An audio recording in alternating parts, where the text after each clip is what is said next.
The nice guy. So this one is something that I kind of think about this one all the time because in my past I was very much seen as the so-called quote unquote nice guy. And the way they're created is also kind of interesting. Um, you have several different family dynamics that leads to this kind of archetype developing in men. You have um, the if the son is raised by a mother, but then there's also a father figure, but then the father figure is less than perfect. If the father figure is suspect, maybe there's drugs and alcohol. Maybe he's violent. Maybe he causes issues with the family in a lot of different ways. So the boy ends up.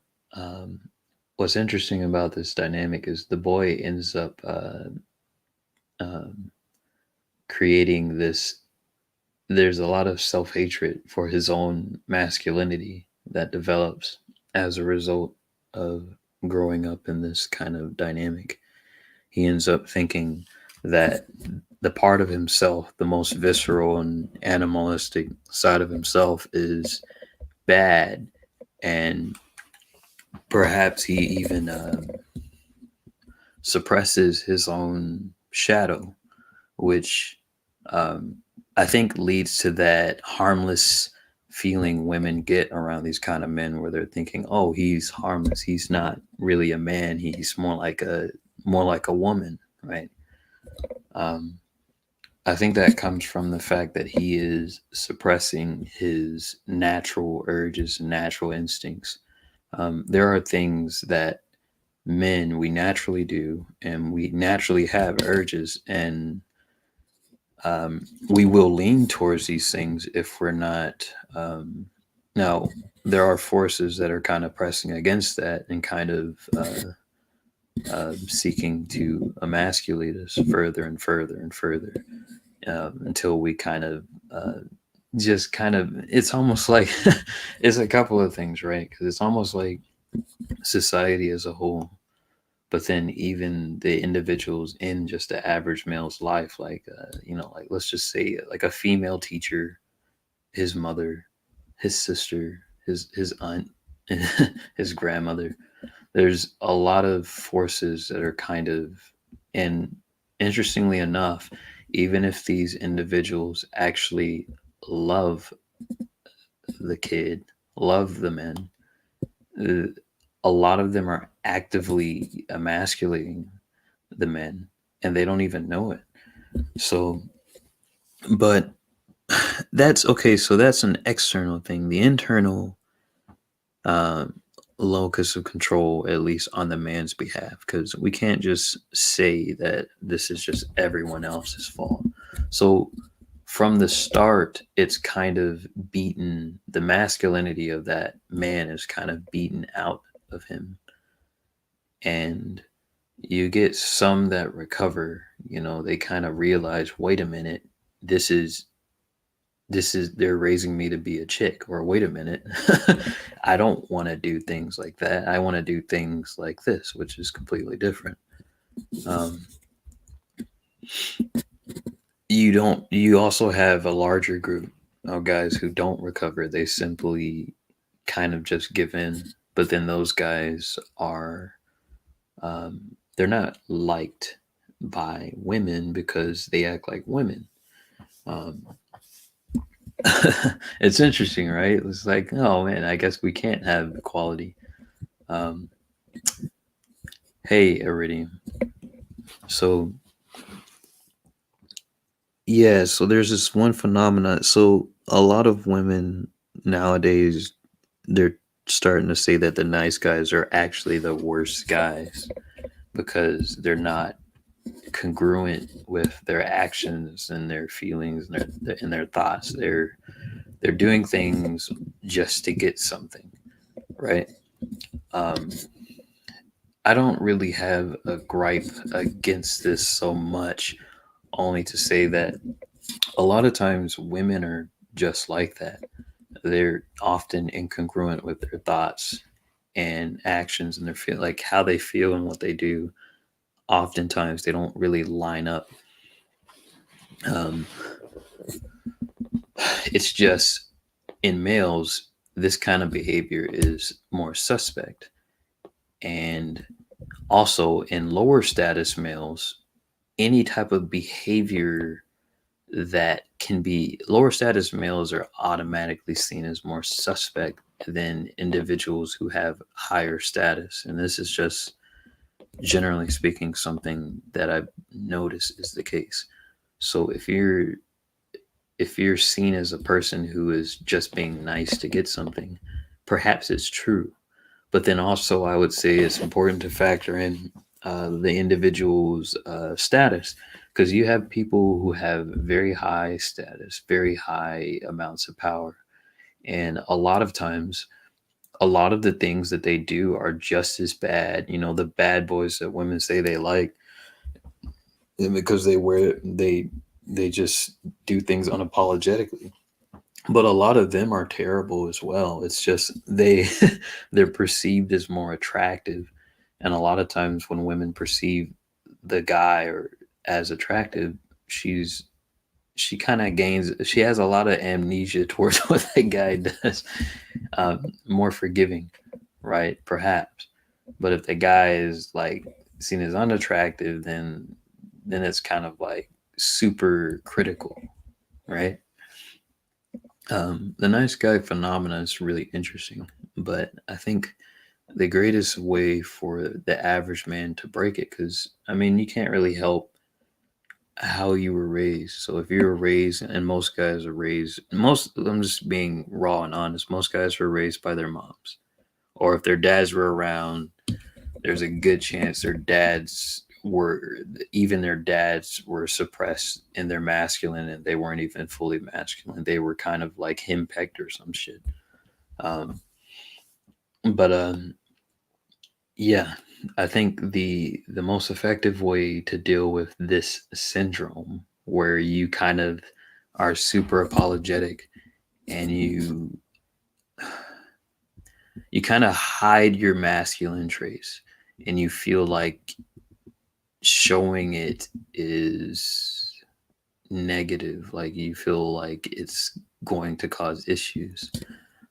It's partly understandable, because nowadays masculinity in men is threatening. It's and some people laugh at it, right? Some people see it as something that's like it's childish, or they kind of like, wow, look at the big competitive man, right? They see it as something to shame or to laugh at or to ride or something like that. But it really is just, as funny as it is to some people, it really is just the way that most men actually are. It's just a natural way of being. If we were in a different society that actually appreciated natural gender roles, then things would look different. Um, but yeah, I think so. I keep stopping before I say this point, but the nice guy suffers primarily because he doesn't embrace his shadow. The dark side, that the thing that women are swooning over from bad boys and stuff like that, is that those guys are willing to embrace their shadow side. They're also psychopathic, narcissistic, and Machiavellian, which, which just those three traits happen to be extremely attractive to women. They're aphrodisiacs. I wouldn't say turn to a psychopath or a narcissist, but if you want to actually be more effective at attracting women, just become slightly more narcissistic, um, a little bit less emotionally available, and yeah, just I don't really. So it's weird. You almost have to act like a king and then you treat them like a peasant. And this it's really bad. I know it sounds bad, but the nice guy syndrome comes from the fact that you're trying to cater to your mother when you were young, and every woman you come in contact with, you end up projecting that onto the women. But then those women see that as repulsive because they're not your mother, right? They don't love you in the same way your mother loves you. Your mother loves you uh, in a very different and a bit more unconditional. It's more unconditional than like the women you're gonna run into. The women you're running into are gonna they want something out of it primarily. It's not the same kind of it's not the same kind of desire or need. So one thing I would say is embrace your shadow side, that darkness that's within you, all of those things that you kind of hide and you don't want to say, and you think, oh wow, this is bad, I shouldn't do that. Now to a certain extent, right? Because obviously you don't want to wind up in a jail cell or something, but to be a little more frank, if you want to be more attractive to women, you have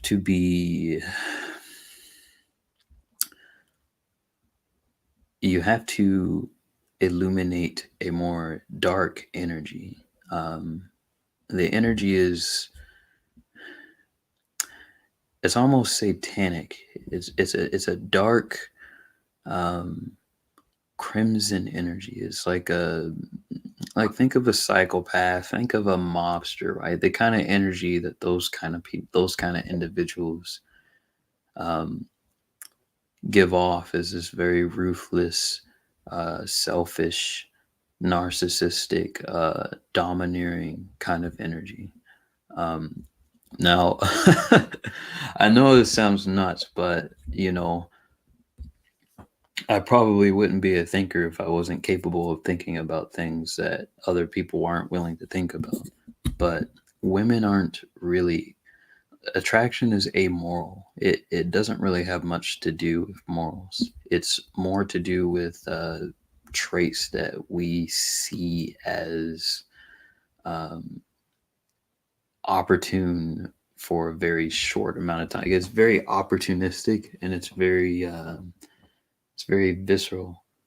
Um, you can't really fake this stuff, but then again, you can't really try to just be a. It's weird. I'm almost saying that you can't really just try to be a good person, right? But in my opinion, they don't really care if you're a good person or not. It's just mainly about what you bring that benefits them. If you make $100,000 and you do something shady under a table, they don't really care. They just care that you have a lot of money and they see that you got a lot of chicks on your arm, so then they like you, right? Unfortunately, that's how the world is. But then the other side of it is, um, so you actually have men who are, nice guys. They call them nice guys are manipulative. Some of them are manipulative. They'll try to act nice just to get what um, they'll try to act nice to get things, but the thing is they're just using a female strategy. They're projecting. They're doing the thing that they would think that another person would do to get them. They're they're not realizing that the way that they're trying to get someone is not the way that they want. Um, Women don't like supplicating behavior, and nice guys don't really know that. Um, that's really the only issue. That and just developing their shadow side,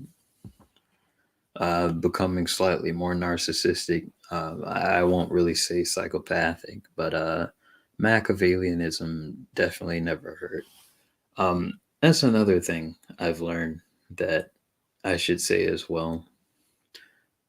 One thing you should never do is you should never tell a person something that hints at the idea that you're more intelligent than they think you are.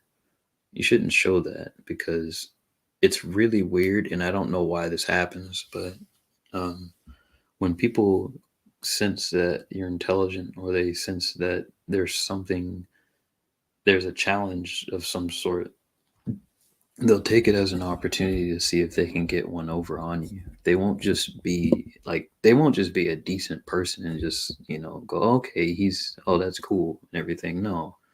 Sometimes they take it as a challenge, and they'll actually try to see if they can if they can make you fall. Last thing. So the esoterics of niceness and goodness, or you can say good and evil and all that.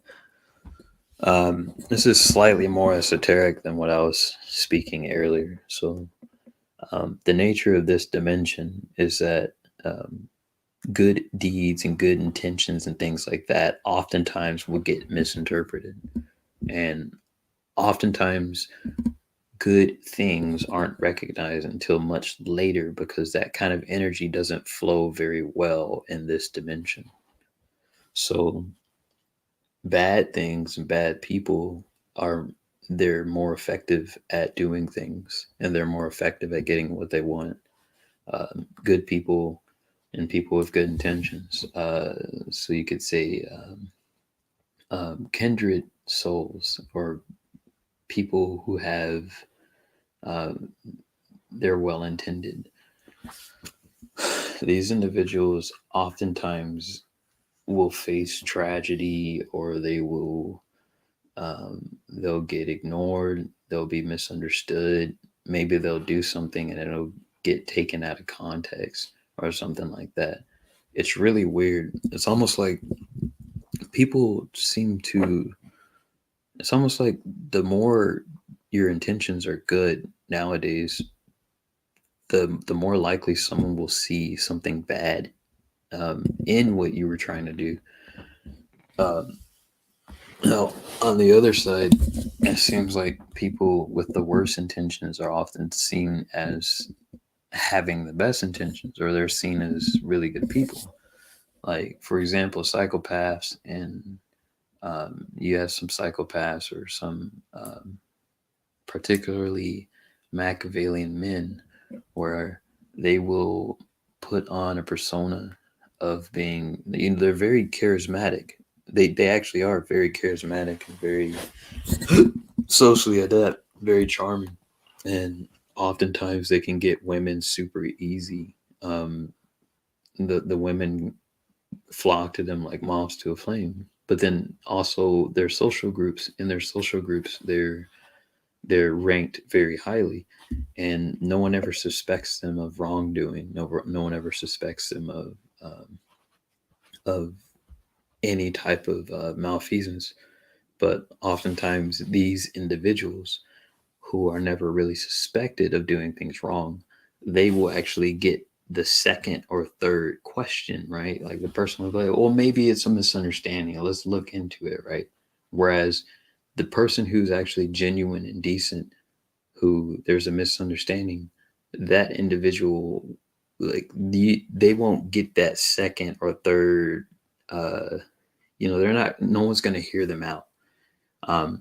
But part of that is just the nature of how this world is. Like, people who do good or who intend to do good, oftentimes those individuals are stomped on. Now, what's interesting is the way this realm works is those individuals are actually grappling with the terms, they're grappling with the conditions of the world, and they're wondering, wait a minute, this energy doesn't flow well. Maybe I should turn into a dark person, because then I would be able to get what I want, at least in a short one, right?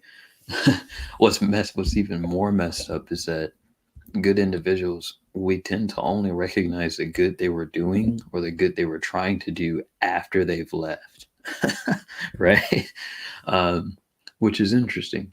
If you could imagine, if we were in a more positive dimensionality, where people were not as starved financially, economically, starved of love, starved of attention, all the other things were starved of. What you would see is individuals who are more oriented in darkness. Those individuals would actually it would actually flip, right? So people with good intentions, they would be accepted quicker, and they would actually have much more influence, and things would come to them much quicker. And the people who are rooted in darkness, things would come to them slower. It would take much longer. Uh, now I don't know how long I don't know how long these dynamics have been like this. I just kind of grew up. I've only been on the earth. What? I've only been on the earth for 30 years, roughly 30 years. So I'd imagine sometime in the past, you can say millennia or something like that. Maybe it flipped. Maybe it was different. But this is how it is now. But to get back to it, the nice guy syndrome or idea, whatever, is just a stage of growth that people go through.